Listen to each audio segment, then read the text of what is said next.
Good evening, all the members. First of all, it's a matter of great happiness that we are back to seminars after a long break, and I wish कि ये सिलसिला आगे भी लगातार चलता रहे. It's great to meet all and interact with each other. I am honored to introduce our next speaker, CA Sachin Sinha ji. He is a fellow member of ICI since 2004, and he has developed himself in the direct tax advisory and litigation and commercial issues. He has successfully completed the certificate course of ICI on international taxation and transfer pricing, course on auditing and taxation of non-profit organization, courses on concurrent audit of banks, and many other courses. He has also completed the course of IFA Delhi chapter on the subject of international taxation. He is also associated with Chamber of Tax Consultants. He has deliberated around 250 seminars and webinars so far on the topic of domestic and international taxation, and has written many articles on the same subject for various knowledge portals including TaxMan. He is a member of Study Group of Direct Tax Committee and International Tax Committee of ICI. He is a special invitee in the Study Group of International Tax Committee of ICI. He is a member Research Committee on the International Taxation of NIRC of ICI. He is a visiting faculty of ICI to deliberate on the subject of international taxation. I must say that our guest speaker, CA Sachin Sinha, has a wonderful profile, and we are really honored that he has come all the way from Delhi to guide us on very important topic, TDS and TCS. So now I, on the behalf of Jalandhar branch and all the members, I request CA Sachin Sinha sir to kindly come on the dais and start his deliberation. And thank you so much to inviting me to deliberate on this continuous topic that is regarding TDS and TCS.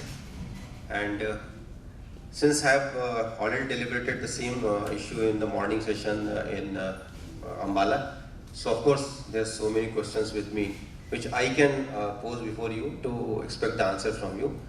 और जो questions का मैं answer नहीं कर पाऊंगा, of course यहाँ पे senior members भी बैठे हैं तो मैं एक्सपेक्ट करूंगा कि उनसे कुछ आंसर मिले.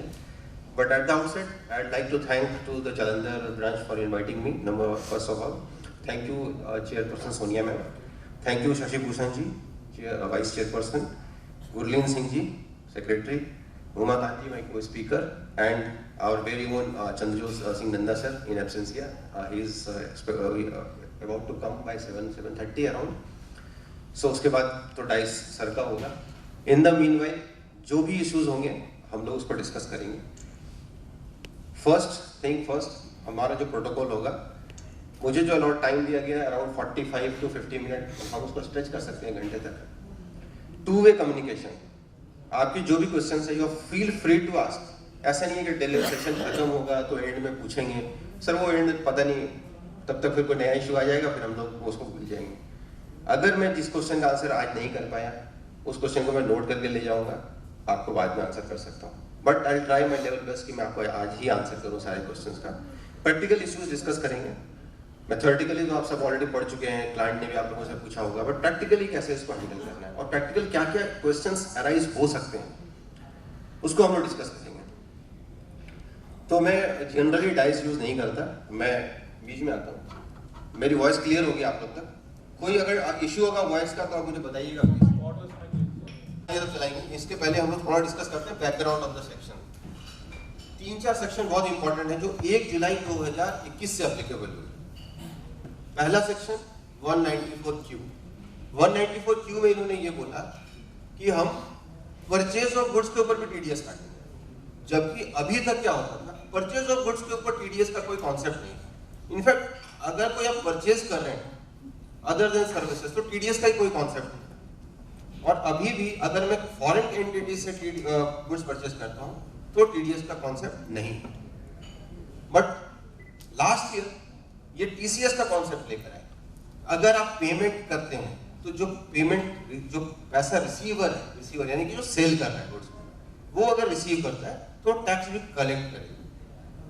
But there are certain conditions कि उसका खुद का टर्नओवर प्रीसीडिंग ईयर में 10 करोड़ से ऊपर होना चाहिए, collection value in aggregate 50 lakh से ऊपर होना चाहिए, एंड सो मेनी अदर्स. उनको ये लगा कि मैंने ऑलरेडी डाल दिया, और ये लास्ट ईयर कब आया, 1 अक्टूबर 2020 से आया। डिपार्टमेंट के सलाहकार बहुत सारे हैं, उनको ये लगा कि सर कुछ चीज तो छूट गई, तो एक मिरर इमेज बना दिया। टीडीएस टीसीएस का आपको बता दिया, टीडीएस एकदम कॉपी है उसका, जस्ट ऑपोजिट। यानी कि अगर मैं बाय कर रहा हूं, जब मैं बाय करूंगा तो मैं टीडीएस काटूंगा। अब इस पर कुछ प्रोविजंस में क्या क्या इंपॉर्टेंट चीज है वो हम लोग डिस्कस करते हैं। सर थोड़ा पहला इंपॉर्टेंट चीज, एनी पर्सन जो कि बायर है, वो कोई भी हो सकता है, रेसिडेंट, नॉन रेसिडेंट। अभी उसको डिस्कस करेंगे, नॉन रेसिडेंट का मतलब क्या, रेसिडेंट का मतलब क्या। Any buyer purchases goods from a seller, ठीक है सर, वो गुड्स खरीद रहा है from a seller, value aggregating 50 lakh, value और value in aggregate 50 lakh during the previous. So 3-4 important चीज, who is buyer, who is seller, what is goods, what is the meaning of aggregate turnover, sorry aggregate value of goods. फिर बोला who can be sell buyer, तो buyer can be any person, वो उन्होंने पहले ही बोल दिया, any person. Who can be seller, तो सेलर के लिए बोला कि जो रेसिडेंट, क्लियर, जो रेसिडेंट। तो what is the meaning of goods, क्योंकि यहाँ गुड्स की बात आती है, for the purchase of goods, तो what is the meaning of goods. तो गुड्स के लिए इन्होंने बोला कि कोई डेफिनेशन नहीं है, इनके अपने एक्ट में कोई डेफिनेशन अगर एक्ट में डेफिनेशन नहीं है तो हम कहां से लेंगे। क्या जीएसटी में जो गुड्स का डेफिनेशन है वहां से ले सकते हैं, क्या वो सफिशिएंट है, या बहुत सारे प्रेसिडेंट्स में बोला गया कि ये गुड्स है, ये सर्विस है, तो क्या वहां से भी ले सकते हैं, like electricity, whether electricity is a goods और सर्विस। कोई सॉफ्टवेयर अगर सीडी में आ रहा है, वेदर इट्स अ गुड्स और सर्विस। पाइपलाइन में गैस आ रही है, वेदर इट्स अ गुड्स और सर्विस। मैं कोई कंपनी खरीद रहा हूं, स्लम सेल में कोई कंपनी मैंने खरीद ली, वेदर इट्स गुड्स, क्या वो भी कवर होगा इसमें। अभी तक क्या होता है, हम लोग गुड्स का मतलब वो समझते हैं मैं जो सामान बेच रहा हूं वो मैं खरीद रहा हूं, सिंपल। बट अगर उसमें कॉम्प्लेक्स ऐड नहीं करेंगे तो मजा नहीं आएगा, तो कॉम्प्लेक्स ऐड करें। Shares, whether shares is goods और सर्विसेज। अगर मेरे पास कोई एसेट पड़ा हुआ है, अगर मैं प्रॉपर्टी बेच रहा हूं, मैं स्टॉक इन ट्रेड में मेरी प्रॉपर्टी है, उसको मैं बेच रहा हूं, वेदर इट्स अ गुड्स और सर्विस। या मैं खुद कॉमर्शियल एंटिटी हूं और मैं खरीद रहा हूं, जिससे खरीद रहा हूं उसका स्टॉक इन ट्रेड होना चाहिए या नहीं होना चाहिए। गुड्स का मतलब क्या उसके स्टॉक इन ट्रेड में होना चाहिए। अगर मैं किसी से मशीनरी खरीद रहा हूं, वो उस कंपनी का मशीन था, वो उसके फिक्स्ड एसेट्स में पड़ा हुआ था, उससे मैं खरीद रहा हूं, तो भी क्या ये गुड्स है। बहुत सारे हैं, it is not limited to कि मैं जो परचेज कर रहा हूं वो उसके स्टॉक इन ट्रेड से मेरे स्टॉक इन ट्रेड में आ रहा है। It's a very simple concept. अगर ये थॉट प्रोसेस है तो बहुत सिंपल है, उसके गुड्स उसके स्टॉक इन ट्रेड से मेरे स्टॉक इन ट्रेड में आया, ये गुड्स है, खत्म। बट ऐसा नहीं है, इसके साथ ये सारे जो मैंने आइटम आपको बताए हैं ये भी गुड्स है। तो इनके केस में भी क्या टीडीएस एप्लीकेबल होगा, अगर होगा तो कैसे होगा। गुड्स के साथ अगर सर्विसेज भी आ रही है तो क्या होगा, गुड्स के साथ इंस्टॉलेशन करा रहा तो क्या होगा, क्या गुड्स के ऊपर कहीं और भी टीडीएस कट रहा है इसी एक्ट में, कहीं और भी टीडीएस एप्लीकेबल है तो क्या होगा। तो ये सब पॉइंट ऑफ वंडरिंग है जो हम लोग 1 to 1 डिस्कस करते जाएंगे, और उसके ऊपर आपके जो भी क्वेश्चंस होंगे उसको हम लोग आंसर करेंगे, ठीक है सर। डिडक्टर में भी एनी पर्सन, जो बायर होगा वो एनी पर्सन। द पेई मस्ट बी रेसिडेंट, पेई का मतलब जो सेलर है, जिसको मैं पे कर रहा हूं वो seller. Transaction in relation to purchase of goods, मैंने सर आपको बता दिया परचेज ऑफ गुड्स। क्या परचेज ऑफ गुड्स का मतलब सिर्फ वही होगा जो मेरे P&L में या स्टॉक इन ट्रेड में आ रहा है, नॉट नेसेसरी। अगर मैं अपने कंपनी के लिए प्लांट मशीनरी खरीद रहा हूं जो मेरा फिक्स्ड एसेट्स का पार्ट बनेगा, क्या वो भी मेरे लिए गुड्स है ना sir. The aggregate value, the value और aggregate value exceeds 50 lakh rupees during the previous year. Previous year means पूरे साल। और अगर मैं ये सेक्शन जो है वो 1 जुलाई 2021 से एप्लीकेबल हुआ है, तो 1 जुलाई 2021 के बाद क्या होगा, या उसके पहले का जो परचेज हुआ क्या उसको भी लेना है या नहीं लेना है। टीडीएस रेट बहुत सिंपल है, रखा 0.1%। अगर नहीं होता है तो क्या डिसअलाउंस भी है 40 AI में? और भी कोई कॉन्सिक्वेंस है? क्योंकि परचेज का अमाउंट तो बहुत ज्यादा हो सकता है, 2 करोड़, 5 करोड़, 50 करोड़, कुछ भी हो सकता है। और उसका अगर 30% डिसअलाउ हो गया तो 0.1% का खामियाजा कितना भुगतना पड़ेगा? 30%, अगर मैं 40 AI की बात करूं, है ना सर? ये इन्होंने सिंपल चीज बताया कि बायर कौन होगा। अब इसको डिस्कस करते हैं। बायर का मतलब इन्होंने बोला जिसका टर्नओवर प्रीसीडिंग ईयर में 10 करोड़ को एक्सीड करता है। प्रीसीडिंग ईयर मींस अगर मैं 21-22 में खड़ा हूं तो मुझे टर्नओवर देखना है 20-21 का। प्रीसीडिंग ईयर टर्नओवर तो 3 टर्म इन्होंने दिया, सेल्स, टर्नओवर और ग्रॉस एसेट।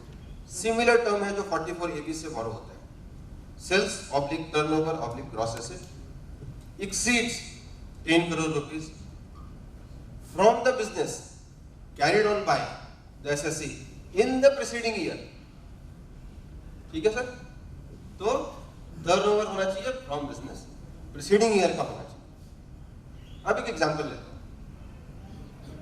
सोनिया मैम का पिछले साल का प्रोफेशनल टर्नओवर 6 करोड़ और इनका साथ में बिजनेस भी है टूर्स एंड ट्रेवल्स का।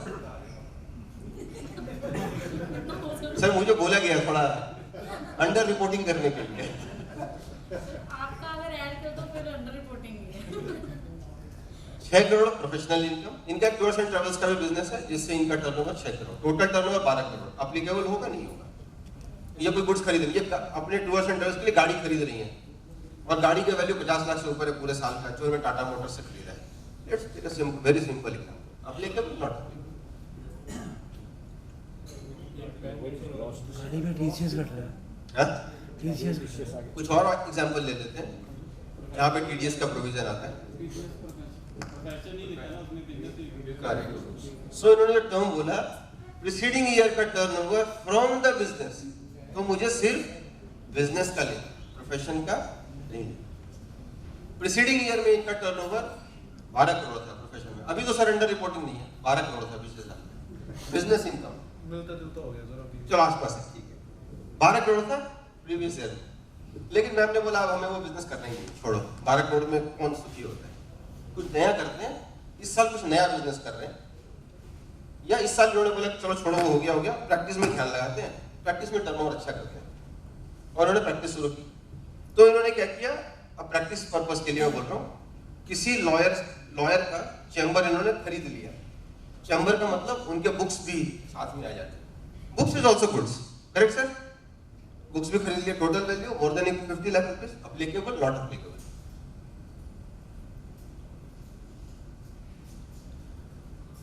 सर क्वेश्चन, प्रीवियस ईयर में इनका turnover from the business more than 10 crore. Current year में बिजनेस बंद हो चुका है, प्रोफेशन पे ध्यान लगा दिया, टर्नओवर अभी तक डिसाइडेड नहीं, अभी मैंने डिस्क्लोज नहीं किया कितना है क्योंकि मुझे पता ही नहीं किया पीछे से। लॉयर का चैम्बर ये खरीद रही है जिसमें पूरे बुक्स हैं और जिसकी वैल्यू टोटल में 50 लाख से ऊपर है। एप्लीकेबल? क्योंकि अगर कंडीशन देखें तो मैं सारा सेटिस्फाई कर, करेक्ट?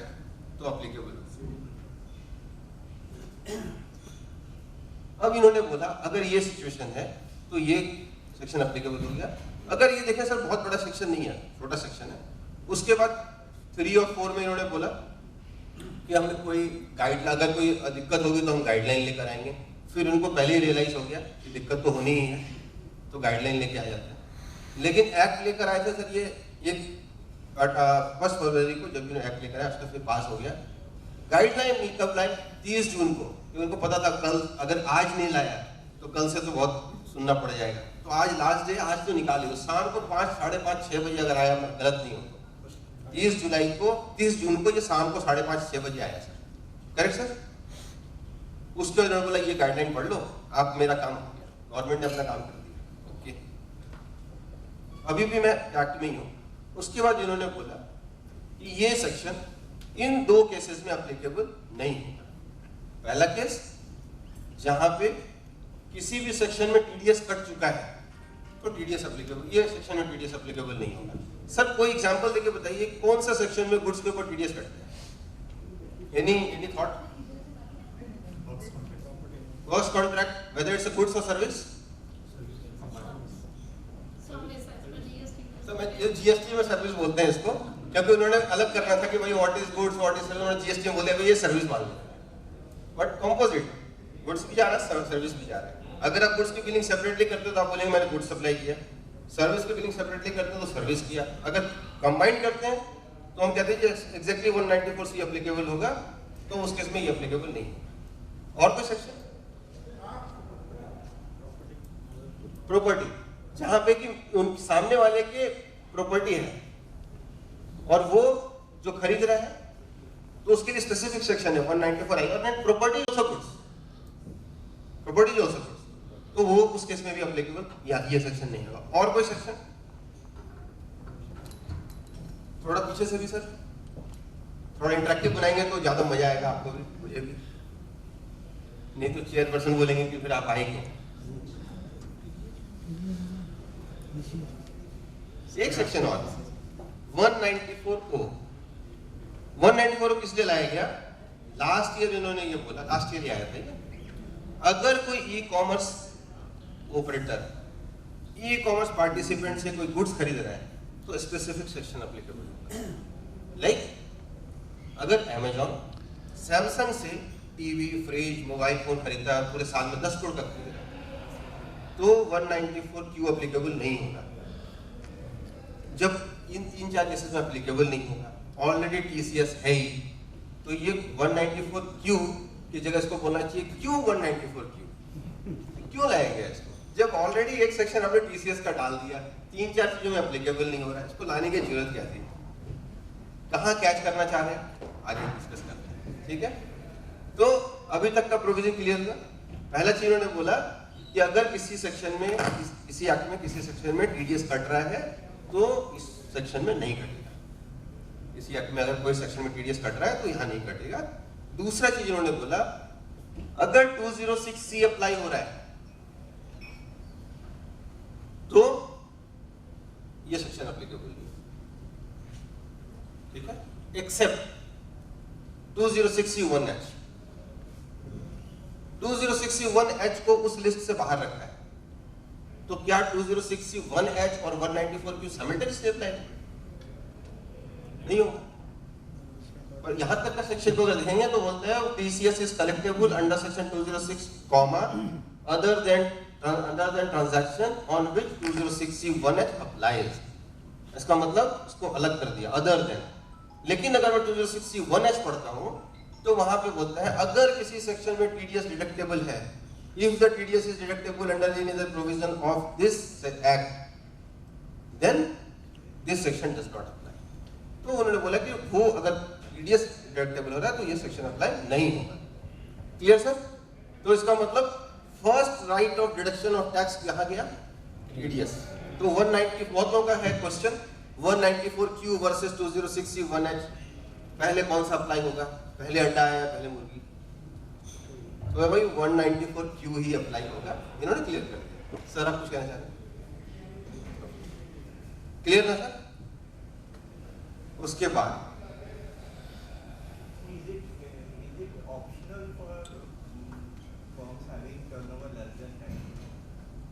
सर टीडीएस अगर नहीं काटना है तो इन्होंने ये नहीं बोला at the option of the assessee, ऐसा वर्ड यूज नहीं किया। अगर आपको लगता है कि यार पता नहीं व्हाट एकदम एज पे खड़ा है, उसका टर्नओवर 50 लाख को turnover sorry transaction value 50 lakh exceed भी कर सकता है, नहीं भी कर सकता है, पता नहीं मेरा टर्नओवर 10 करोड़ था नहीं था, मैं भी एज पे खड़ा हूँ, तो लेट्स डिडक्ट टीडीएस। तो आप सेफगार्ड में टीडीएस काट रहे हैं। टीडीएस और टीसीएस दोनों पार्टीज का 10 सीआर से अबव है। हाँ। परचेजर सेलर का, हाँ। But the seller is saying purchaser को कह रहा है कि तुम काटो, मैं नहीं करता।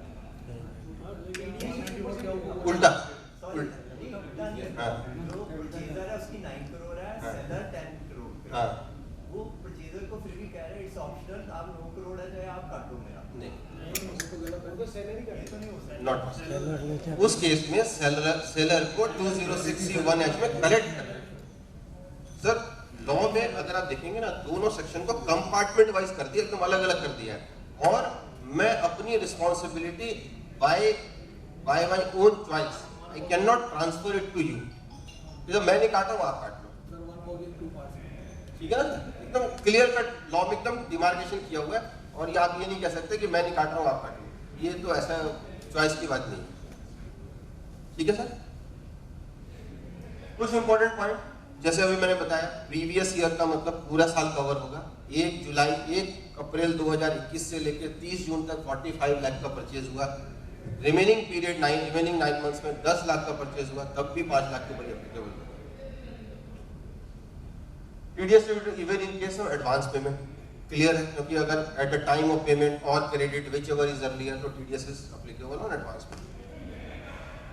TDS is to be deducted at the rate of 0.1%. On one transaction, either 194Q will apply or 2061H will apply. दोनों simultaneously apply होगा ऐसा नहीं हो सकता, या तो ये होगा या एकदम क्लियर कट। जहां पे TDS का काट, जहां पे दोनों सिचुएशन बन जाता है कि दोनों पार्टी का टर्नओवर प्रीसीडिंग ईयर में 10 करोड़ का सीट कर रहा है, ट्रांजैक्शन वैल्यू 50 लाख से ऊपर है, तो उस केस में फर्स्ट राइट जो होगा वो TDS का होगा। ठीक है?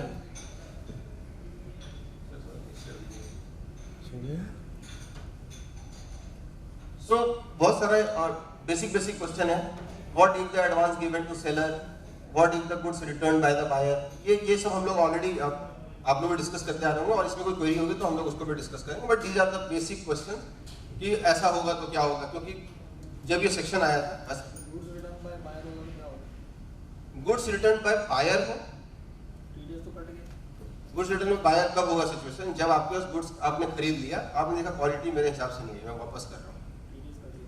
क्योंकि गुड्स रिटर्न बाय सेलर तो कभी हो ही नहीं सकता। TDS कट गया। आपने TDS काट लिया, अब दो सिचुएशन बनती है। TDS अगर आपने काट लिया तो पहला सिचुएशन है कि आपने TDS अभी जमा नहीं कराया है,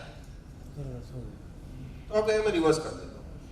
आपने जमा करा दिया, रिटर्न नहीं फाइल किया, तो आप बोलेंगे ठीक है मैं आपके नाम से नहीं अप्लाई कर रहा हूँ, तो मैं उसको अनकंज्यूम्ड में मेरा पड़ा हुआ रहेगा, मैं जब इनका TDS काटूंगा उसको यूटिलाइज कर लूंगा। तीसरा सिचुएशन, काट लिया, जमा करा दिया, रिटर्न भी फाइल कर दिया, अब गुड्स रिटर्न हो गया, तो उस केस में TDS तो वापस नहीं जा सकते, वो तो जमा हो गया, सर्टिफिकेट भी इशू हो गई, तो आप रिमेनिंग अमाउंट उसको वापस कर सकते हैं। एक और सिचुएशन इसे बनता है, अमाउंट वापस हो रहा है या नहीं हो सकता है कि गुड्स वापस हो गया, आपने बोला सर कोई बात नहीं आप नाराज मत हो, दूसरा दे, तो गुड्स वापस नहीं हुआ, तो एडवांस में खड़ा रह गया, TDS प्रोविजन एडिट अप्लाई होगा। अगर वो कहते हैं नहीं मुझे आपसे डील ही नहीं करना, आप भैया अपना गुड्स ले जाओ, मेरे पैसा वापस करो, वो करना ही नहीं है, खत्म, तो फिर ठीक है पैसा वापस दे दो, और क्या कर सकते हैं। एक क्वेश्चन ये आता है कि अगर जैसे 26 ईयर्स में आ गया, फिगर आउट हो गया, सिंक्रेटिव GST डिपार्टमेंट क्वेश्चन ये है कि 26 ईयर्स में मान लो अमाउंट है 5 करोड़, हो सकता है मेरे पास जो गुड रिटर्न या फाइनल फिगर जो हमसे परचेज की उससे 4 करोड़, तो ये जो मिसमैच है इसमें एक्स्ट्रा डिटेल्स कटा हुआ है, एक्चुअली हमारा परचेज अमाउंट 26 ईयर्स के अकॉर्डिंग GST डिपार्टमेंट भी कल को बोलता है कि आपका 5 करोड़ रिटर्न है। बिल्कुल, देखिए GST और इनकम टैक्स का रिकंसिलिएशन का झगड़ा तो चलता ही रहेगा, क्योंकि GST में सेल के ऊपर टैक्स नहीं लगता, सप्लाई के ऊपर लगता है। ऑल्दो मुझे GST ज़्यादा आता नहीं है, बट मुझे इतना बेसिक चीज़ पता है कि सप्लाई के ऊपर लगता है, और अगर उसको डिपार्टमेंट चाहता है कि आप रिकंसाइल कराओ, बट 26 ईयर्स में आपका जो सेल है और TEB में जो सेल है वो मैच क्यों नहीं कर रहा है, इट्स ऑफ कोर्स नहीं मैच करेगा, क्योंकि आपका जो इवेंट है GST लगने का वो अलग है, सेल्स के ऊपर हम लोग जो सेल्स में जिसको हम इनकम में रिकॉग्नाइज करते हैं वो अलग है। ऐसे निकाल दे। हाँ, अब दूसरा सिचुएशन क्या है जो सर ने पॉइंट रेज किया, आपका टर्नओवर सेल्स रिटर्न करते ही चेंज हो गया, लेकिन TDS कट चुका, जमा हो गया, तो 26 ईयर्स में आपका वही सेल आ रहा है, तो सेल 26 ईयर्स में हो सकता है 11 करोड़ आ रहा हो और एक्चुअल सेल्स जो 9 करोड़। डिपार्टमेंट बोलेगा आपका तो 11 करोड़ का सेल्स है और आपने टैक्स ऑडिट ही नहीं कराया, अल्टीमेटली सर आने वाले टाइम में लिटिगेशन बढ़ेगा। ठीक है ना सर? इसका जवाब यही है, 143(1) का जो इंटीमेशन आएगा उसमें ये डिमांड जरूर आएगा, और जैसे डिमांड आएगा आपको रेक्टिफिकेशन फाइल नहीं करना है, क्योंकि ये रेक्टिफिकेशन इसका नहीं हो सकता। तो आपको करना क्या पड़ेगा, आपको सीधा सीधी अपील फाइल करनी पड़ेगी और तभी आप चलेगा, क्योंकि ये एक ड्रॉबैक है जो रहेगा। तो प्रोफेशनल अपॉर्चुनिटी भी है सर, ठीक है ना। दो हैं जीएसटी वाले भी जीएसटी वाला तो उन्होंने 2017 में हमें अपॉर्चुनिटी दे दी थी, आपको ये सब अपॉर्चुनिटी मिलता रहेगा। वो जो हमें इंस्टॉलमेंट में अपॉर्चुनिटीज आ रही है, और ये एक और नया ऐड आ गया, इनकम टैक्स में अलग केस करा रहा हूँ, जीएसटी डिपार्टमेंट में अलग केस करा रहा हूँ, तो दो अलग अलग केस होंगे, ठीक है ना। अगर देखा जाए तो 194 क्यों इतना ही है, इसमें इश्यूज बहुत सारे हैं। सबसे पहला इश्यूज यही है, गुड्स को हम लोग कैसे डिफाइन करते हैं। गुड्स के ऊपर हमने बहुत सारे पॉइंट बताए, और ये सब आइटम जो आप डिस्कस करेंगे, आप इंडिविजुअली भी जो आप पढ़ेंगे, जो आप अपने क्लाइंट से डिस्कस करेंगे, आपको बहुत सारा आइटम ऐसा मिलेगा जो एक्चुअली में हम लोग अभी तक जो समझते थे गुड्स मतलब उसके स्टॉक एंड ट्रेड से मेरे स्टॉक एंड ट्रेड में this is goods, but there are so many. अब ये पाइपलाइन, गैस पाइपलाइन आ रहा है, that is a good, but आगे वगैरह उन्होंने मीटर लगा रखे हैं। What of that sir, pipeline के केस में आपको याद होगा पुराना जजमेंट है जिसमें इनकम टैक्स ऑफिसर बहुत स्मार्ट है, उसने ये बोला कि जी ये जो पाइपलाइन में गैस जा रहा है ये क्यों जा पा रहा है, क्योंकि ये पाइपलाइन लगा हुआ है, और ये पाइपलाइन के थ्रू जो आप भेज रहे हैं या मीटर लगा रहे हैं या कितना प्रेशर से पाइप जाएगा, this is all fees for technical services, technical service है, तो ये एफटीएस में फॉल करेगा। एसएससी ने चैलेंज कर दिया कि नहीं एफटीएस कैसे हो जाएगा, ये टेक्निकल सर्विस नहीं है। इंटेंशन उसका ये नहीं था कि उसको गुड्स में क्लासिफाई करवाना है, बट मामला ये हो गया, हाई कोर्ट में चला गया और कोर्ट ने ये बोल दिया कि साहब ये तो आपका गुड्स है, इसमें सर्विस का कोई इन्वॉल्वमेंट नहीं है। अब वहां पे वो गुड्स क्लासिफाई हो गया। अगर आज मैं उस हाई कोर्ट का जजमेंट को रेफर करता हूँ यहाँ पर, तो मैं बोलूंगा जी पाइपलाइन में जितने भी गैस जा रहे हैं सारे गुड्स हैं, जीएसटी का इन्वॉल्वमेंट तो है, ठीक है ना sir. Is that applicable to electricity also? Sir अगर एग्जम्पशन अभी तक कुछ मिला नहीं हमें कि भाई इसके उसके ऊपर एप्लीकेबल नहीं हुआ, इवन लिकर जीएसटी में लिकर को अलग किया हुआ है, तो कहते हैं वैट लगेगा इसके ऊपर, स्टेट वैट लगेगा, बट यहाँ पे अभी लिकर इज गुड्स। उस पे ऑलरेडी टीसीएस है, हाँ? लिखा है टीसीएस है। अगर टीसीएस है, ये नहीं applicable। अगर टीसीएस ऑलरेडी है तो ये प्रोविजन अप्लाई नहीं होगा, ये हमने पहले ही बोल दिया, तो उसके ऊपर एप्लीकेबल नहीं होगा, ठीक है ना। सर सेफर एंड पे अगर जिसकी टर्नओवर कम है, परचेज कम है, तो कार्ड दे, ओके, तो तो प्रॉब्लम तो नहीं। That is the best option for sir उससे देखिए, ये अगर आप बाई चॉइस काट रहे हैं, कोई कंपल्सन नहीं काट रहे, तो लॉ में तो आपको बोला नहीं कि आपको काटना है। अगर आप काट लेते हैं और उसमें फिर डिफॉल्ट कर दिया, गलती से जमा नहीं कराया, गलती से लेट जमा कराया, गलती से रिटर्न गलत फाइल कर दी, तो पता चला कि मुझे तो कुछ नहीं करना था, बट चूंकि ये सब करना पड़ गया इसलिए मैं मुसीबत में आया। आप समझे सर, हम लोग क्या करते हैं इनकम टैक्स एक्ट में, जो चीज मेरे दायरे में नहीं आ रहा है या जिसके लिए मुझे नहीं बोला गया उसको नहीं करना है, दूर रहो उससे। पता नहीं कौन सी गलती हो जाए, क्योंकि आजकल तो रिटर्न भरने में भी सर चैलेंज है। अगर सातों रिटर्न का इंस्ट्रक्शन पढ़िएगा तो 1100 या 1000 पेज का खाली इंस्ट्रक्शन है, और गवर्नमेंट ने ये बोला, हमने सिंप्लीफाई कर दिया। सिंप्लीफाई कैसे कर दिया, आप ये 1000 पेज का इंस्ट्रक्शन पढ़ लो, सिंपल है, तो समझ में आ जाए तो सिंपल है। तो हम लोग क्या करते हैं, उस चीज को अप्लाई नहीं करते, उस चीज को अप्लाई नहीं करते जो मेरे पे डायरेक्टली मुझे बोला नहीं गया है। तो सर का जो पॉइंट था कि अगर नहीं भी है तो मैं कर लूं, सर आप अपने शौक से कर रहे हो, लेकिन जहां आपने काट लिया रिस्पॉन्सिबिलिटी आपकी बढ़ गई। सर वो अपनी जगह ठीक है ना, जो क्लाइंट का फोन आता है जो कुछ पूछने के लिए वो कहते थे काट दो, ताकि कोई ये ना कि नया ना जाने पूरी काट दे। सर आपकी बात बिल्कुल ठीक है, क्योंकि क्लाइंट ना बहुत बार ये चीज को समझते नहीं, और एज ए प्रोफेशनल हमारे पास क्या ऑप्शन होता है, क्लाइंट आपको मोबाइल पे फोन करता है, सर मैं ऐसे पेमेंट कर रहा हूँ, टीडीएस काट लूं। अब पता आप किस कहाँ बैठे हैं, पता चला आप, अब जैसे सर ने बताया कि आप मार्केट में ट्रेड कर रहे हैं, आपका पोर्टल खुला हुआ है, कॉन्सेंट्रेट आप वहां कर रहे हैं, सर टीडीएस काट लो, मेरा तो निफ्टी बढ़ रहा है, मुझे उधर देखना है। क्यों सर? और अगर आपने क्लाइंट को बोल दिया भाई एक काम करो, जो पूछ रहे हो मेल कर दो तरीके से, तो मैं देख के बता दूंगा, उसको ये समझ में आता है जैसे मेल करूंगा तो बिलिंग करवा लेगा इसको, क्योंकि वो तो रिटर्न एडवाइस हो गया, तो भाई छोड़ो सर मैं कर लेता हूँ, मैं काट ही लेता हूँ, बाद में बता दूंगा इसको। क्लाइंट अपने हिसाब से चलता है, एज ए प्रोफेशनल हमें अपने हिसाब से चलना है। हमारी क्या रोल है, क्या रिस्पॉन्सिबिलिटी है, वो हम समझते हैं। और जिस सेक्शन में मुझे जो बोला गया करने के लिए एज एन एसएससी, मतलब जब मैं क्लाइंट को गाइड करता हूँ तो हम एसएससी के शूज में एंटर कर जाते हैं, तो हम एसएससी जो मेरी रिस्पॉन्सिबिलिटी दी गई है मैं उतना ही बोलूंगा, उससे ज्यादा आपकी मर्जी है। अगर बहुत बार ऐसा होता है, आप क्लाइंट को कहते हो ये ट्रांजेक्शन मत करो, वो कहता है कर दूंगा तो क्या हो जाए, फिर आप कहते हो नहीं मत करो, सर अगर कर दिया तो क्या हो जाए, क्योंकि वो करके आया था ट्रांजेक्शन, वो तभी आपसे पूछ रहा है, वो आपसे बुलवाना चाह रहा है कि सर आप बोल दो कि ठीक है कोई बात नहीं, क्योंकि वो ऑलरेडी करके आया है। 100% यही होता है ना सर? तो आपके मुंह से ये बोलवाना चाह रहा सर, आप बोल दो कि बस ठीक है जी, कोई दिक्कत नहीं है। तो आपने जहाँ बोला हाँ ठीक है, कोई दिक्कत, कल कोई परेशानी आएगी, आपने सर बोला था कोई दिक्कत नहीं आएगी, बताओ नोटिस आ गया, बताओ सर इसमें कैसे प्रैक्टिस करें। तो हम लोग क्या करते हैं भाई, हाँ बोलना है तो हाँ ही बोलूंगा, ना बोलना तो ना ही बोलूंगा, चाहे किसी भी स्थिति में बैठा हूँ। क्योंकि आज मैंने एक गलती से हाँ बोल दिया तो कल आपने फिर मेरे सामने आके बैठ जाना है कि जी आप नहीं बोला था तो काट लो TDS। तो मैंने काट लिया और मैं फंस गया, या आपने बोला TDS मत काटो। आप समझ रहे सर? अभी आप मोरलेस देखेंगे तो सर जितने भी TDS का सेक्शन है वो Q तक पहुंच चुके हैं, ज्यादा देर नहीं है, Z फिर ZA ZAA वो आ जाएगा, क्योंकि हर साल 3-4 2-3 ऐड हो रहे हैं। नेक्स्ट में चलते हैं। यहाँ तक हमने डिस्कस किया 194Q। कोई भी क्वेश्चन हो आप पूछ सकते हैं, अगर आप लोग नहीं पूछेंगे तो मेरा सेशन खत्म होने के पहले मैं क्वेश्चन पूछना शुरू। ये लास्ट वाला क्लियर कर दो पॉइंट। सर लास्ट वाला जो पॉइंट है ये वाला, वेदर द ये PO और GR, सर ये जो पॉइंट है ये बोलता है कि कब हम लोग बोलेंगे कि वो सेलर सॉरी वो बायर जो है वो TDS काटने के लिए एलिजिबल है। उस केस में बोला उसका सेल्स टर्नओवर और ग्रॉस एसेट प्रीसीडिंग ईयर में 10 करोड़ को एक्सीड करता है। तो यहाँ पे मैंने बोला whether the turnover gross asset और sales to be tested from the business in which the purchase is being made और from all other business. Example लेके बताता हूँ सर का एग्जांपल लेता हूँ, अभी अभी आया। इनके पास 3 बिजनेस है, पेट्रोल पंप है इनका, दूसरा इनका सीमेंट का एजेंसी है और तीसरा कपड़े का भी काम। 4-4 करोड़ का टर्नओवर, टोटल टर्नओवर 12 करोड़।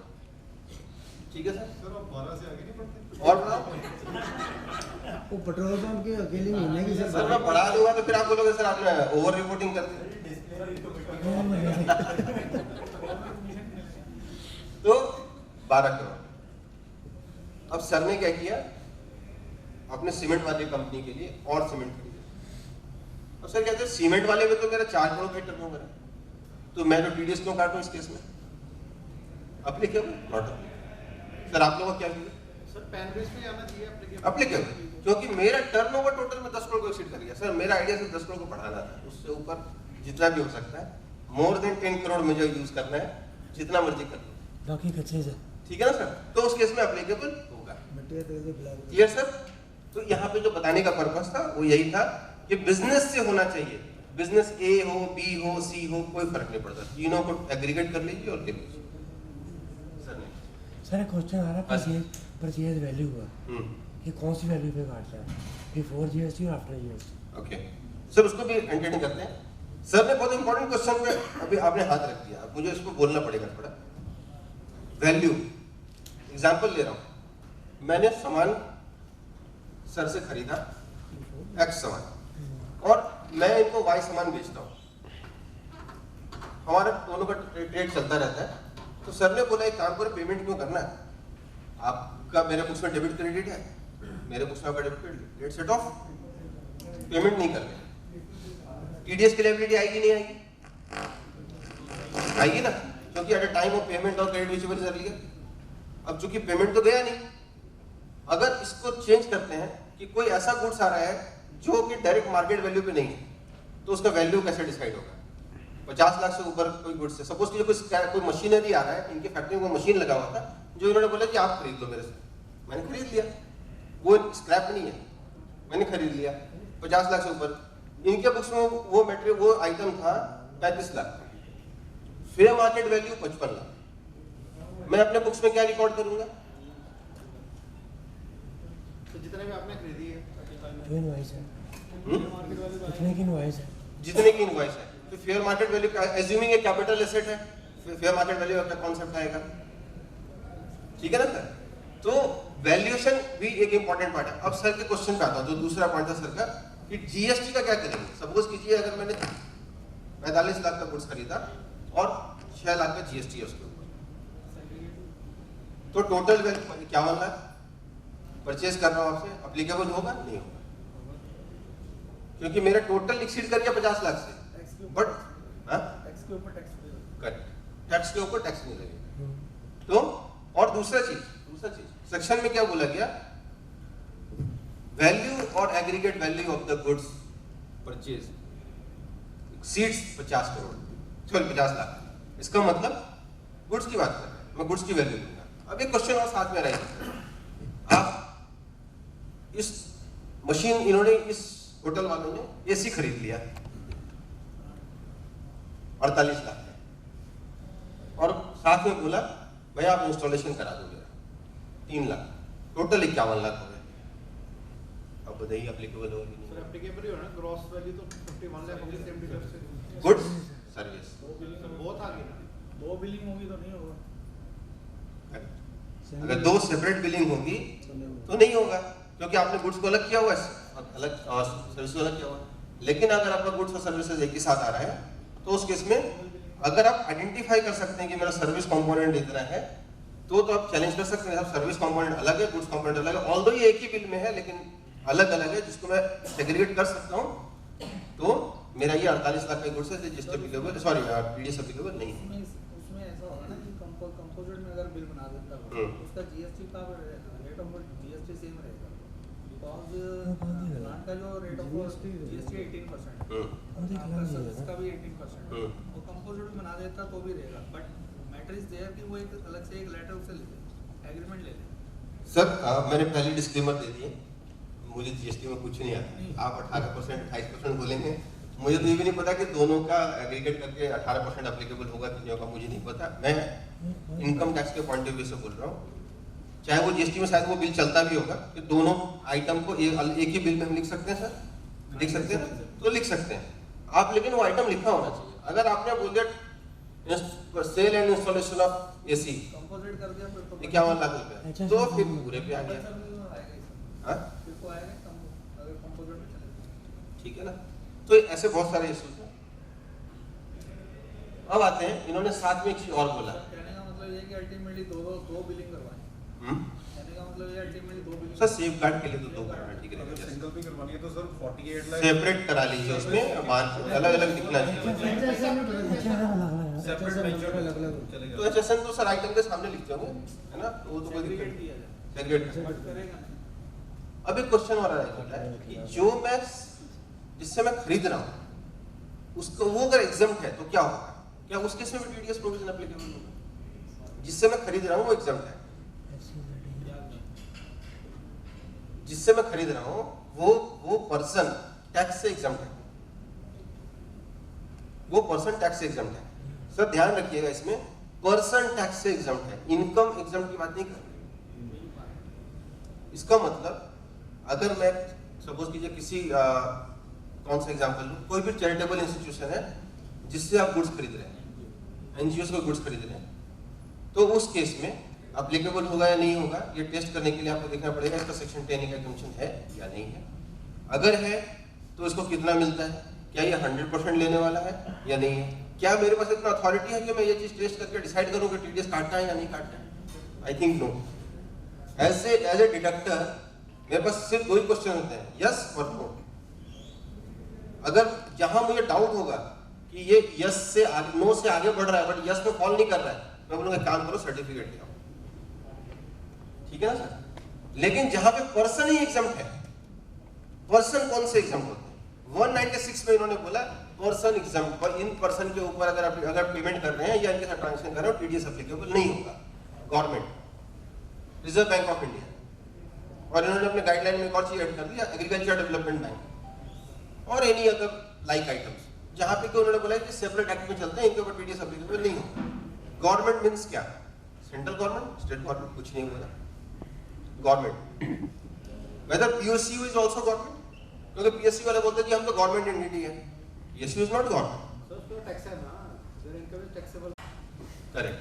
तो जो लैंग्वेज है मैं आपको वहां पे लाना चाह रहा हूं सर, यहाँ पे ध्यान दीजिएगा। The provision of section 194 shall not apply on purchase of goods from a person, comma, being a seller, comma, who as a person is exempt from income tax, who as a person is exempt from income tax। वो person exempt होना चाहिए, ना कि उसका income exempt होना चाहिए। मैं partnership में पार्टनर हूं, मुझे पार्टनर रेम्युनरेशन मिलता है, पार्टनरशिप की प्रॉफिट मिलती है, क्या वो एग्जम्प्ट है? इनकम एग्जम्प्ट है, इनकम एग्जम्प्ट है।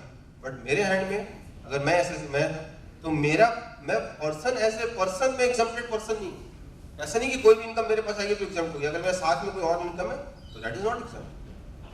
सर कोई- SEZ वाले हाँ? Special economic zone special economic zone वाले सर, एक सर की फैक्ट्री है, सर का ऑफिस जो है वो चंडीगढ़ जलंधर में है और जो फैक्ट्री है वो नोएडा SEZ में ले सकते हैं सर, दूर तक का चलेगा नोएडा SEZ में, ज़्यादा दूर नहीं, नोएडा SEZ में है।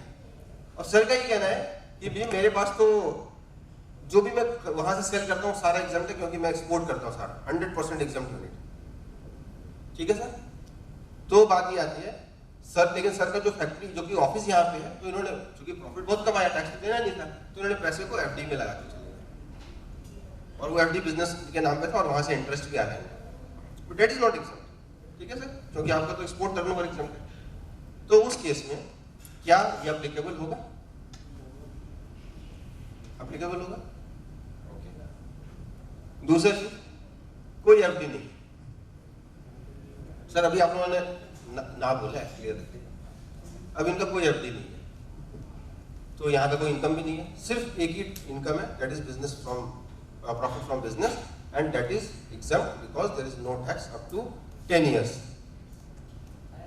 10AA जो 10AA सेक्शन है, उस केस में क्या ये सेक्शन एप्लीकेबल होगा?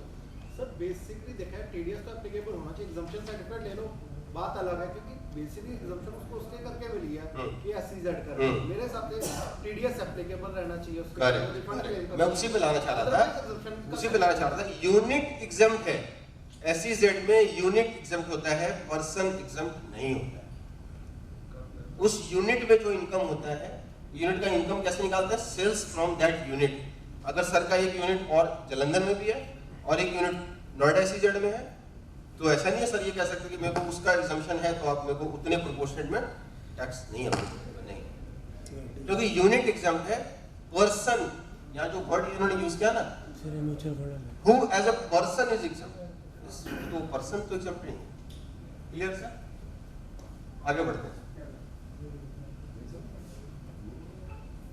ठीक है सर, 194 क्यू अपने कवर कर दिया। यहाँ तक कोई क्वेश्चन हो, हम लोग ओवरऑल डिस्कशन भी लेते रहेंगे। आगे बढ़ते, एक और इन्होंने सेक्शन में डाला 206AA।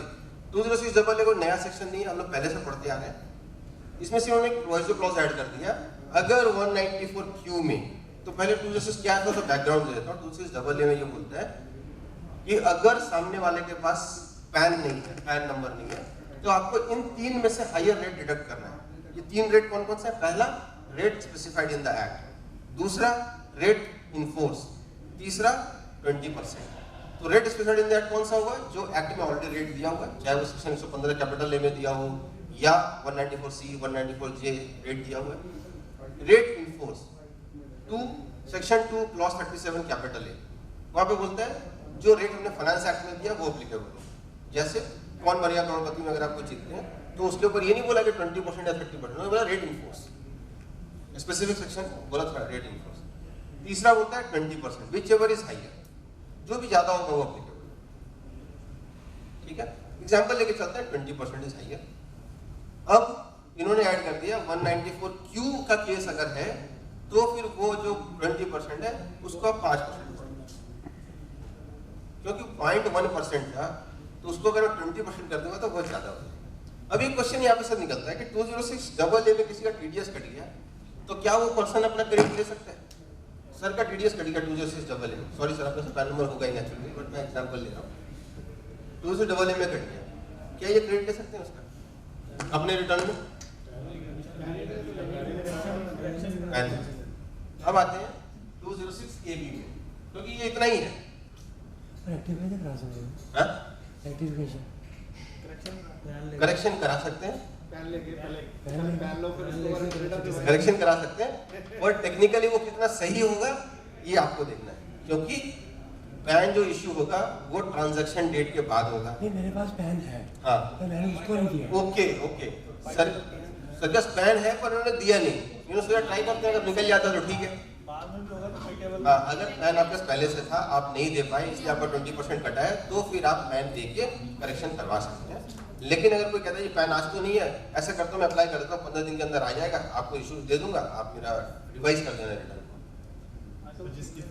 वो हो सकती है रिवाइज, वो भी हो सकती है सर, रिवाइज हो सकती है।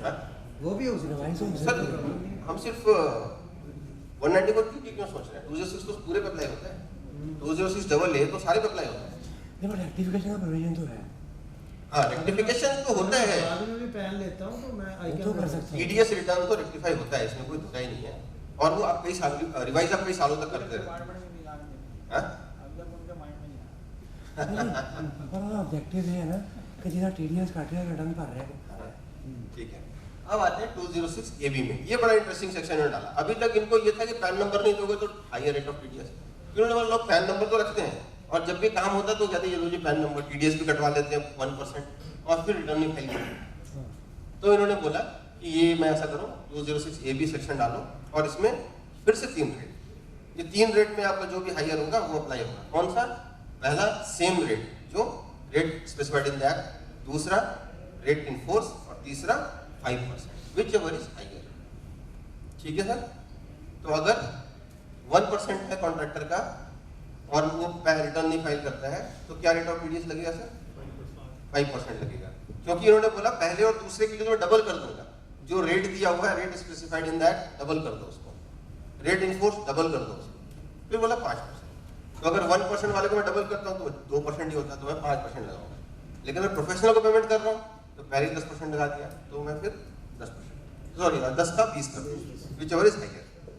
क्लियर? तो ये प्रोविजन है। अब आते हैं, अगर ये सेक्शन में इन्होंने कैसे पता चलेगा कि वो रिटर्न नॉन फाइलर है रिटर्न का, तो इन्होंने बोला ये 4 चीज टेस्ट कर लो। कौन कौन सा चीज? पहले साल का रिटर्न नहीं फाइल किया, दूसरे साल का रिटर्न नहीं फाइल किया। पहले साल में जो उसका टीडीएस टीसीएस था वो 50,000 से ऊपर था, दूसरे साल में टीडीएस 50,000 से ऊपर था। तो ये चारों चीज में उसका नेगेटिव हो गया, वो नहीं फाइल करता है, तो फिर ये सेक्शन एप्लीकेबल। ठीक है सर? अगर कोई भी एक चीज उसका पॉजिटिव हो गया तो फिर ये अप्लाई नहीं होगा।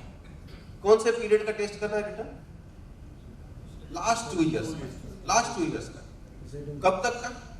जब तक आपका रिटर्न फाइल करने का ड्यू डेट खत्म नहीं हुआ है उस केस में। यानी कि अगर मैं इस साल की बात करूं तो 2021 का रिटर्न फाइल करने का अभी खत्म नहीं हुआ है, करेक्ट सर? 30 सितंबर है।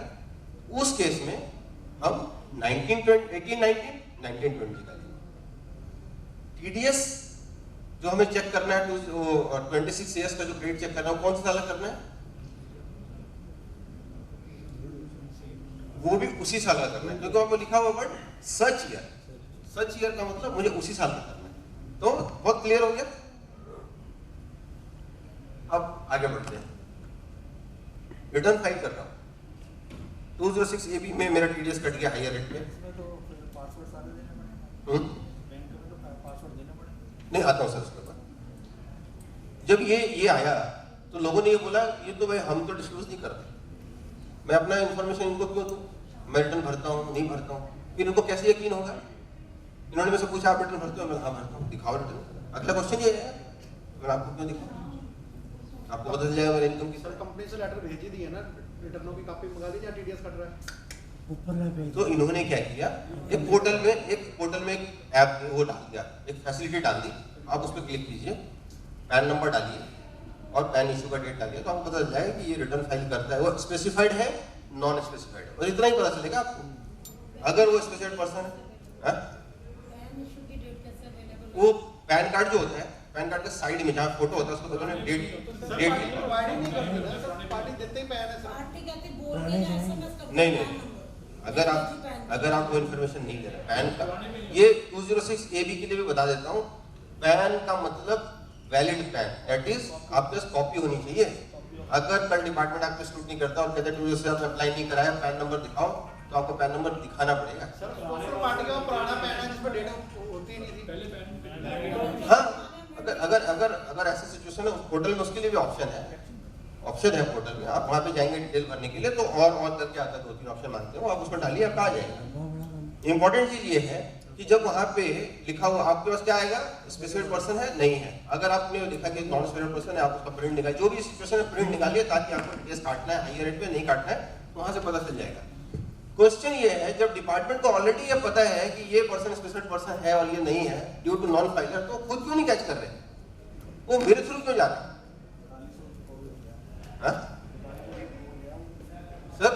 एग्जाम्पल, अगर मैं नॉन फाइलर हूँ और मेरा इनकम यानी कि मेरा 26 ईयर से 50,000 से ऊपर का ग्रेड आ रहा है, और ये किसको, सर को नहीं पता ये चीज़, ये मुझे पे करने वाले हैं, इनको थोड़ी पता है। वो तो डिपार्टमेंट के पोर्टल पे जाके इनको पता चलता है कि ये तो नॉन फाइलर है या जो भी सिचुएशन है, तो डिपार्टमेंट के पोर्टल से तो निकल रहा है, तो डिपार्टमेंट क्यों नहीं डायरेक्ट नोटिस कर रहा है कि इनके थ्रू करवा रहा है। वैसे भी सर उनको एक चाहिए तो उनको रेवेन्यू चाहिए, रेवेन्यू इकट्ठा हो जाएगा इससे ज़्यादा। उनको वैल्यू चाहिए, पैन नंबर डालते नीचे ऑटोमेटिक रेट आता है। हाँ हाँ, रेट ऑफ इशू आया ऑटोमेटिक। हो सकता है पोर्टल में सर अगर आप देखेंगे तो बहुत सारे फीचर्स उन्होंने डाले हैं, तो आप वहां से निकाल सकते हैं। तो कहने का मतलब ये कि डिपार्टमेंट डायरेक्ट भी ये काम कर सकता है, लेकिन अभी उनका फोकस वो नहीं है। वो ही कह रहे हैं मुझे मेरा पैसा मिल जाए, और आपके थ्रू उन्होंने चारा डलवा दिया। आपने अपने तरफ अपना काम कर दिया जी, आपने डिपार्टमेंट के बिहाफ में चारा डाल दिया। अब वो पर्सन चूंकि उसका टीडीएस कट चुका है और हायर रेट पे कटा हुआ है, तो खुद जाएगा और रिटर्न फाइल करेगा। जब रिटर्न फाइल करेगा तो डिपार्टमेंट उसको कैच करेगा अपने तरीके से। पर आपके तो उसने एक काम तो करना है। उनका तरीका खत्म हो गया, कैसे कैसे हाँ? पता नहीं चलता कहाँ से आ रही। कौन सा? हाँ, हो सकता है सर, क्योंकि सर पहले क्या होता था, बहुत सारे ऐसे कॉन्ट्रैक्टर हैं जिन्होंने काम किया, 1% का टीडीएस कटा, वो कहते हैं हटाओ 1% जाने दो, मैं 50 लाख का काम कर रहा हूँ, मेरा 5,000 का कितना कर 50,000 का टीडीएस कट रहा है, टोटल में रिटर्न फाइल करने जाऊंगा 50 लाख के ऊपर 8% वैसे डिक्लेयर करूंगा, उसका रिटर्न फाइल कराऊंगा, सीए को अलग से पैसे दूंगा, फिर पता लगा स्टूडेंट नहीं आ गई या कुछ हो गया, उसको अलग से जमीन दो, रिटर्न नहीं निकली, शांति। अभी गवर्नमेंट ने बोला कि अब वो 50,000 नहीं आएगा, 2.5 लाख आएगा मेरे पास। जब 2.5 लाख आएगा तो सामने वाला जरूर जागेगा, या बहुत ज्यादा कट गया, अब तो रिटर्न फाइल करनी ही पड़ेगी, है ना। तो ये है 206 AB। 206 AB का क्रेडिट मिलेगा नहीं मिलेगा?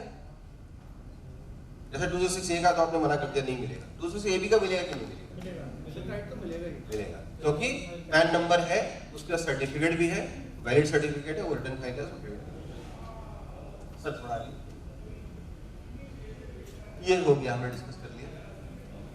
इसको सर पूरा पार्ट, ये सर 6 टेस्ट हैं जो हमने बताया कि सिर्फ ये वाले केस में जहाँ पे 2 years ITR not file, 2 years ITR 2 year TDS is more then 50,000, सिर्फ वही एक सिचुएशन है जहाँ पे कि वो कैच हो सकता है। अदरवाइज अगर उसने एक भी रिटर्न फाइल कर दिया तो उसका काम हो गया। अगर किसी एक साल में 50,000 से कम आ गया 26 years में, उसका काम वो बाहर हो गया। ये हाउ टू चेक अभी हमने डिस्कस किया, पोर्टल पे आप जाएंगे, एक ITDRM करके पोर्टल आता है, जैसे हम वहाँ पे क्लिक करेंगे तो रजिस्टर करने के लिए आपको बोलेगा, और रजिस्टर करके आप आगे बढ़ सकते हैं। Sir welcome.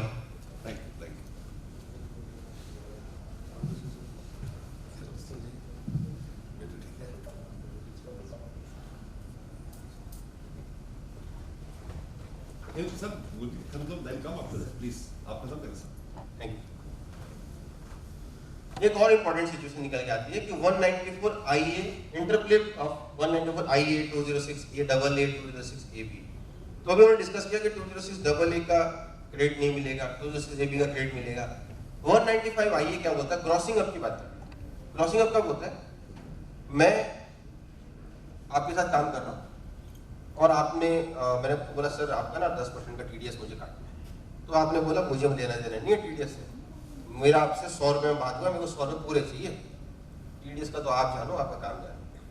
अब मैं तो सर की तरफ बोल नहीं सकता, तो ठीक है साहब आप अपना 100 रुपये ले लो, मैं TDS आपके ब्याह पे मैं जमा करा देता हूँ। ज़्यादा से ज़्यादा 10% मेरा जाएगा ना, 30% का डिस्काउंट से तो अच्छा है कि मैं ये करा लूँ। तो मैंने वो करा लिया। आपका इनकम कितना हो गया? 110 रुपये हो गया, ग्रॉसिंग अप हो गया। ये क्वेश्चन ये आया, अगर हायर रेट पे TDS कटा है तो क्या हायर रेट पे ग्रॉसिंग अप होगा? 206 AA बोलता है, इसमें बहुत सारे जजमेंट है। 206 AA बोलता है हम तो नहीं मानते, क्योंकि ये तो उसके नाम पे गया ही नहीं, जो उसके नाम पे नहीं गया तो उसको क्रेडिट क्यों दें? जब क्रेडिट नहीं देंगे तो ग्रॉसिंग अप भी नहीं करेंगे।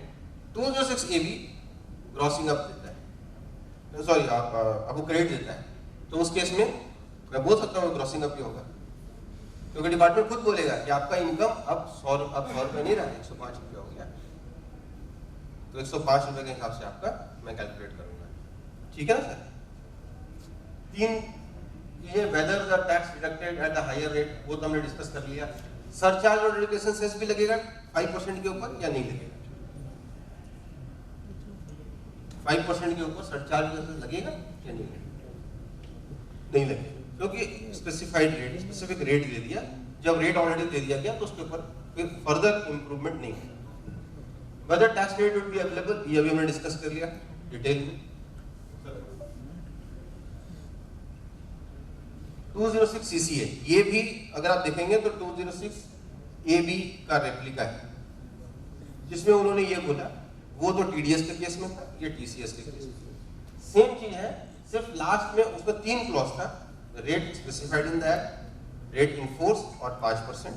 इन्होंने सिर्फ 2 चीजें दी, rate twice of the rate specified in that, क्योंकि रेट इन फोर्स TCS में एप्लीकेबल नहीं है। ठीक है,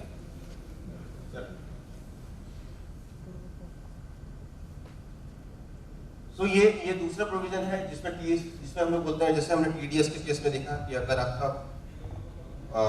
इन केस ऑफ 194Q होगा तो उस केस में इन्होंने बोला था कि हम 20% की जगह 5% लगाएंगे।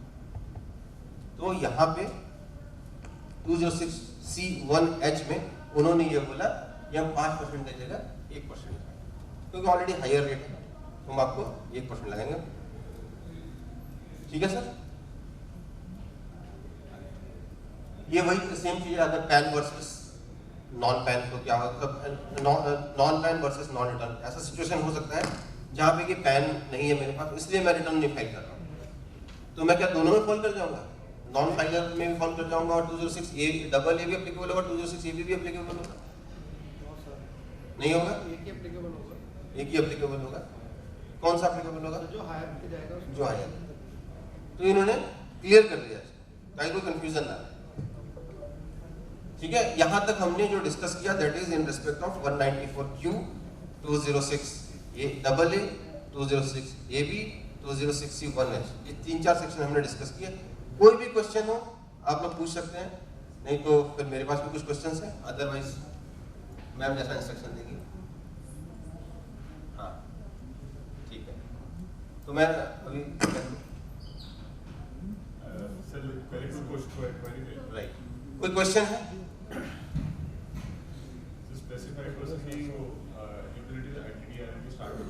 हाँ हाँ ऑलरेडी स्टार्ट हो चुकी है, आप वहाँ से देख सकते हैं।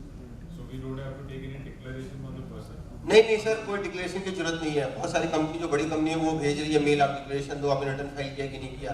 क्या मेरा डिक्लेरेशन देना सफिशिएंट होगा? मैं ये बोल दूंगा मैंने फाइल किया तो मान जाएंगे? सर कॉपी साथ मांग रहे हैं, फिर वो रिटर्न मांगेंगे। क्या मैं उनको अपना रिटर्न शेयर करने के लिए मेरी रिस्पॉन्सिबिलिटी बनती है? क्या उनके पास ये राइट बनता है कि वो मेरा रिटर्न मांगे? और क्या रिटर्न देना है सफिशिएंट? फिर वो बोलेंगे आप 26 ईयर्स के साथ में दो, है ना सर, TDS चेक करने के लिए, क्योंकि लोगों दोनों क्राइटेरिया टेस्ट करना पड़ेगा। फिर वो जब इतना दे दूंगा तो whether this return is correct और नॉट, वो फिर मेरे से बोलेंगे कि एफिडेविट भी दो कि what ever information I have furnished in the income tax return is true and correct in my view. फिर वो कौन देगा? क्लाइंट तो बोलेगा मेरे से नहीं होगा, मेरे CA देगा। अब CA फंस गया, क्योंकि जो इन्फॉर्मेशन क्लाइंट ने दी मैंने तो वो रिटर्न भरी है, मैं कैसे बोल दूं ट्रू एंड फेयर है या नहीं है, ट्रू एंड करेक्ट है कि नहीं है? मैं ऑडिट थोड़ी कर रहा हूँ इसका, मैंने तो रिटर्न भरी है। वेरिफिकेशन तो वो करता ही है सर, उसमें तो आप उसको बोलो नहीं बोलो, तो आप अगर आपको मैनुअल नहीं होता, जब मैनुअल होता था तब भी होता था साइन ना करना है, उसने देखा ही नहीं ऊपर क्या है, वो सिर्फ एक ही चीज देखता है टैक्स कितना दे रहा है, कितना दे रहा है, सर ये ज्यादा है। उसको सिर्फ सर क्लाइंट को 2 चीजें नजर आती है, टैक्स ज्यादा है, आपकी फीस ज्यादा है, तीसरा एक चीज नजर आता है रिफंड कम है। सर रिफंड को बढ़ाओ और इसको थोड़ा कम करो, अब हम उसी में लगे रहते हैं। पंजाब में कहते हैं कि टैक्स कम कर दो, रिटर्न बढ़ा दो, वीजा जल्दी लग जाएगा। ओके, तो सर का ये कहना है कि इनकम बढ़ा दो और यहाँ टैक्स कम हो जाए, अब बीच का कोई रास्ता निकालो, कहाँ से निकालो? क्लाइंट कहना है कि टैक्स इतना देना, बाकी तो आपने देखो। ठीक है ना, तो ऐसे केस में सर मैं फिर बोल रहा हूँ एज ए प्रोफेशनल हम लोग को कोई भी सर्टिफिकेट इशू नहीं करना है, और इनफैक्ट हमें अपने क्लाइंट को भी बोलना चाहिए कि भैया अगर कोई आपसे मांगता है ये आपकी रिस्पॉन्सिबिलिटी होगी, आप इशू कर दो, कल कोई इशू आता है डिपार्टमेंट से तो ये आपकी जिम्मेदारी है, क्योंकि कल अगर उसके यहाँ सर्च होता है और वो आपका रिटर्न भी वहाँ मिल जाता है और वहाँ से कुछ एक्शन लेता है तो इसके लिए वो खुद जिम्मेदार है, ठीक है ना सर? क्योंकि ये चेन रिएक्शन है, ये एक ट्रांजैक्शन को अगर कैश होता है उसकी वजह से पता नहीं कितने लोगों के ट्रांजैक्शन कल ट्रैक होंगे, तो आप कहाँ तक आगे बढ़ते जाएंगे। Clear sir? ये है, और कोई इशू है सर? और कोई क्वेश्चन है? कोई क्वेश्चन नहीं है? मैं 2 क्वेश्चन इन्होंने बोला this section is not applicable in case of 194, this section is not applicable in case of non resident unless he has a permanent establishment in India, full stop. इतना बोल के फुल स्टॉप कर दिया। जब guideline आई तो इन्होंने बोला कि अगर परमानेंट एस्टैब्लिशमेंट है तो हम यहाँ टैक्स करेंगे unless the transaction is being rooted through such permanent establishment या such transaction is effectively connected with the permanent establishment। तो बेसिक रूल है अगर मैं परमानेंट एस्टैब्लिशमेंट की बात करता हूँ, बेसिक रूल है परमानेंट एस्टैब्लिशमेंट कोई नॉन रेसिडेंट को मैं तभी इंडिया में टैक्स करूंगा जब उसका पी होगा, पहला चीज। और उस नॉन रेसिडेंट का इनकम उस पी के थ्रू हो रहा है। अगर उसका उस पी के थ्रू इनकम नहीं हो रहा है तो टैक्स नहीं। अब ये क्वेश्चन निकल के आता है, सर एसबीआई इंडिया का ब्रांच है एसबीआई हांगकांग, उसका स्टेटस क्या है? वो पी है, उसका स्टेटस क्या है?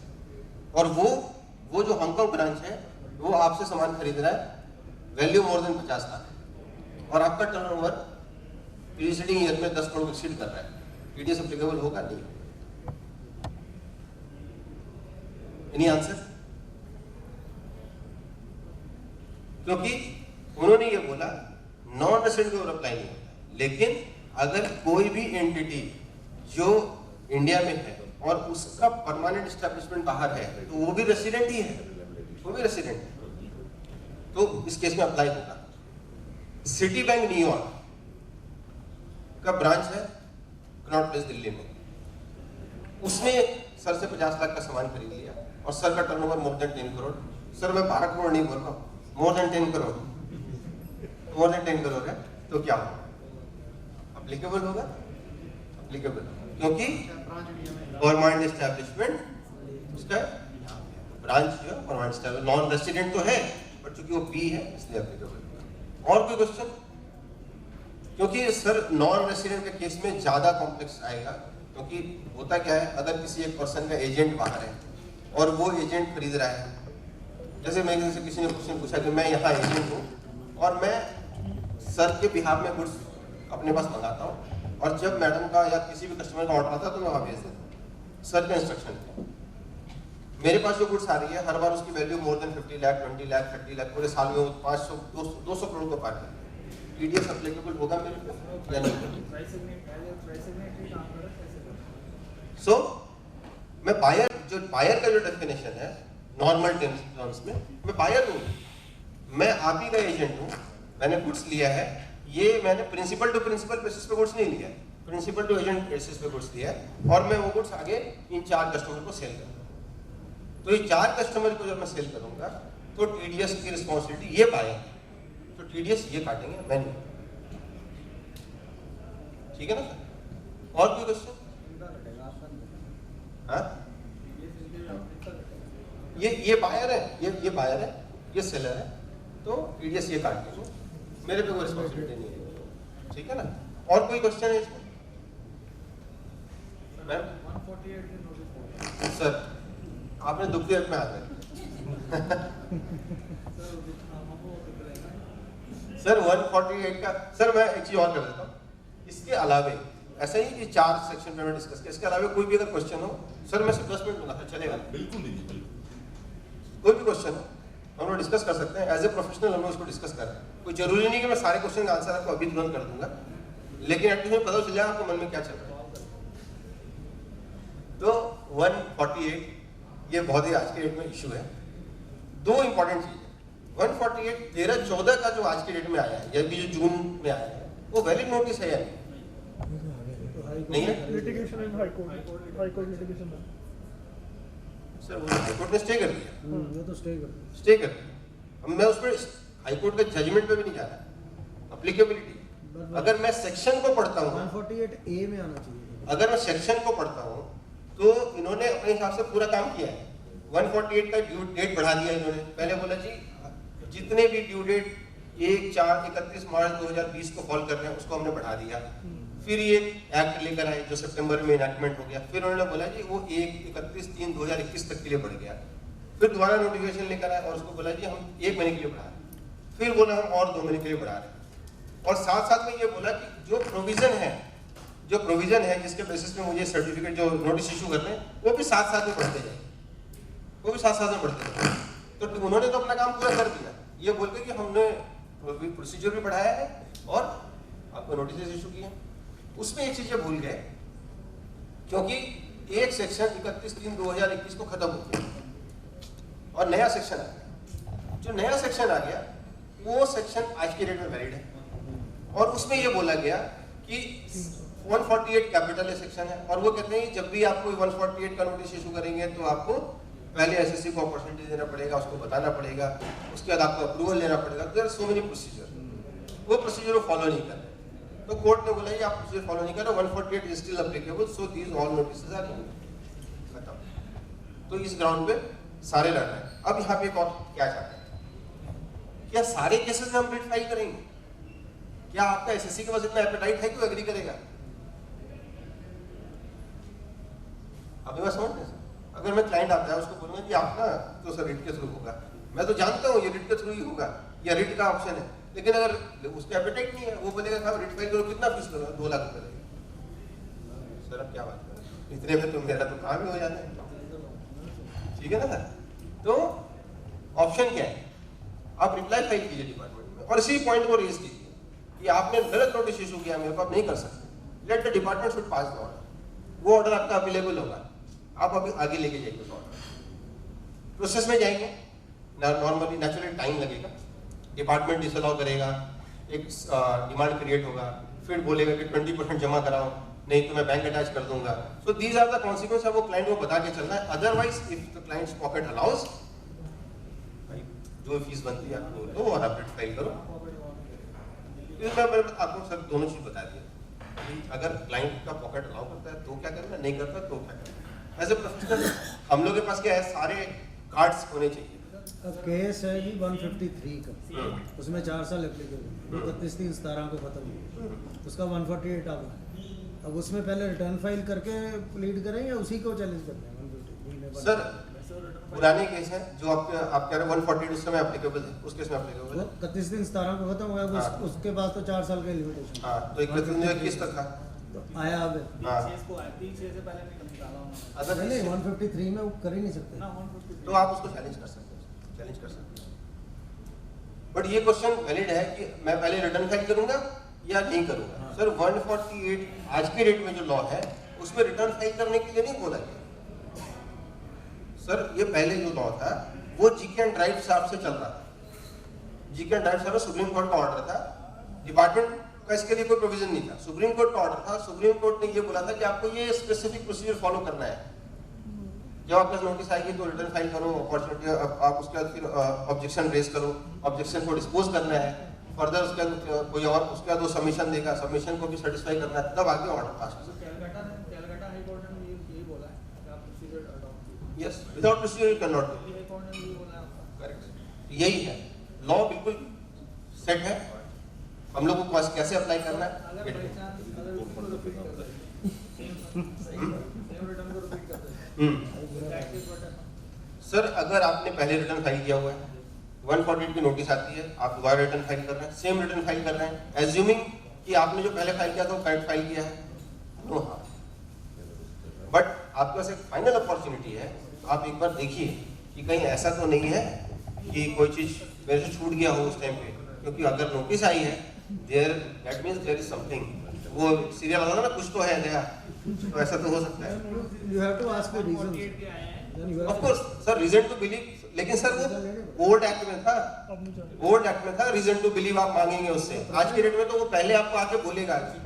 पुराने नोटिसेस में तो आपको रीजन हाँ बिल्कुल सर, मानना है, रीजन टू बिलीव मानना ही है, और आपको ऑब्जेक्शन भी रेज करना चाहिए रीजन टू बिलीव का। 148 में कुछ पर्टिकुलर केसेस में क्या हुआ है कि उन्होंने वो एक एशियन गेट का कोई केस लगा, उन्होंने उसमें क्रेडिट नोट दिया पार्टीज को, क्योंकि आपको हमने फॉरेन टूर दे दिया, इंसेंटिव दे दिया, उन्होंने डिक्लेयर किया हुआ है और पार्टीज ने अपने बुक्स में डाला है।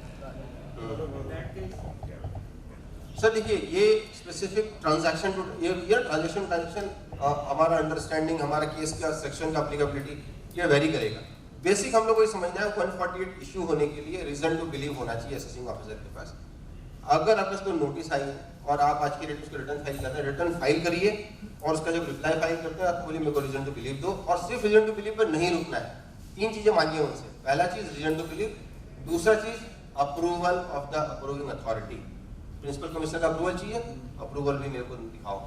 दूसरा चीज AIR के इन्फॉर्मेशन के बेसिस पे मेरा सिलेक्शन हुआ है, उस AIR की कॉपी भी मुझे चाहिए। क्योंकि सर होता क्या है, 29 तारीख को AIR की कॉपी आई, 30 तारीख को इन्होंने प्रिंसिपल कमिश्नर को भेजा, प्रिंसिपल कमिश्नर 30 तारीख को भी भेज दिया इनके पास, 31 तारीख को इन्होंने नोटिस इशू कर दी। तो माइंड अप्लाई आपने कब किया? आपने तो माइंड अप्लाई किया नहीं, जबकि सेक्शन ये बोलता है कि आपको माइंड अप्लाई करना है। The assessing officer must have reason to believe. Reason to believe कैसे आएगा? इन्होंने मुझे बोला सर वहां पे चोरी हो गई, मैं अभी एफआईआर कर देता हूँ।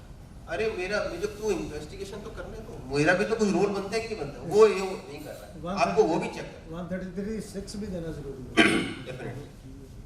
तो ये हमें ये देखना सर, 148 बहुत इंटरेस्टिंग सेक्शन है। 148 में एक चीज और ऐड कर देता हूँ जब बात चली सर, और 2 मिनट ले लो। ओके, 148 में मेरा एक केस लगा, उसमें क्या होगा सर के रिटर्न में 26 ईयर्स में turnover is more than 1 crore, but मैंने रिटर्न में टर्नओवर से 40 लाख ही दिखाया। नोटिस आ गई, और नोटिस अभी नहीं है, 148 में है, क्योंकि रिटर्न उसका असेसमेंट नहीं हुआ, 148 में कि आपका ये मिसमैच कर रहा है, there is something escapement which is more than 1 lakh, तो मैं आपको नोटिस कर दूं। ठीक है जी, मैं वहां गया, उनको मैंने एक्सप्लेन किया कि देखिए ये ऐसा है कि मेरा ना ये 1 करोड़ का जो है वो 26 ईयर्स में इसलिए आ रहा है क्योंकि मुझे एडवांस मिला है, और ये रहा उससे कॉन्ट्रैक्ट का कॉपी, ये रहा जिसमें मेरे को पेमेंट आई है, 31 मार्च को मुझे पेमेंट आई है, और इसलिए मेरा एडवांस में खड़ा है। आप देखिए मेरे बैलेंस शीट में भी एडवांस में दिख रहा है, वो सेटिस्फाई हो गया। लेकिन जब मैंने उसको बैंक स्टेटमेंट दिखाया साथ में, तो उसने देखा कि अच्छा ये 20 लाख भी आ रहे हैं, ये 20 लाख भी आ रहे हैं, ये 20 लाख भी आ रहे हैं, और 4 एंट्री 20 लाख की, ये तो मैंने पूछा ही नहीं। तो भाई इनका क्या करना है? तो आपने बोला जी इसका तो मुझे भी नहीं पता। ठीक है जी, इसका एडिशन कर देता हूँ, कर सकते हैं। एनी व्यू पीछे से?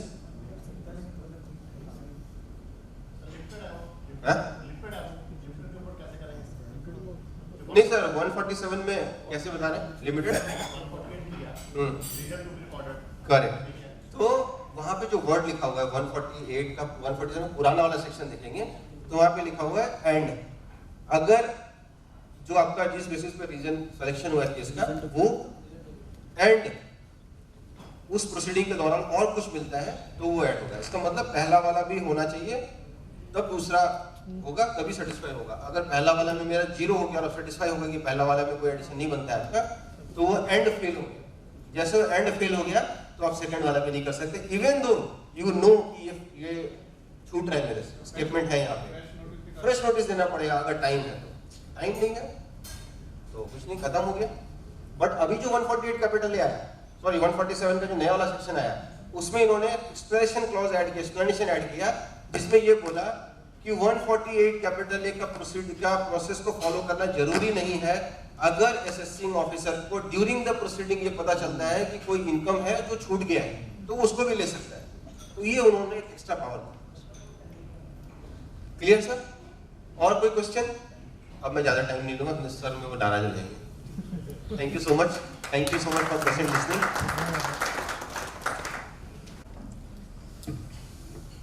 Thank you so much, Sachin ji. It was a very knowledgeable session. TDS के बाद 148 की और 147 की भी queries Lee, that was wonderful. Cherry on the ice cream, I would say. Thank you so much. Now I would request our worthy speaker, guest, and Central Council member Charanjot Nanda ji to please come forward. And I also request all the members sitting on the dais to come forward for lighting of lamp.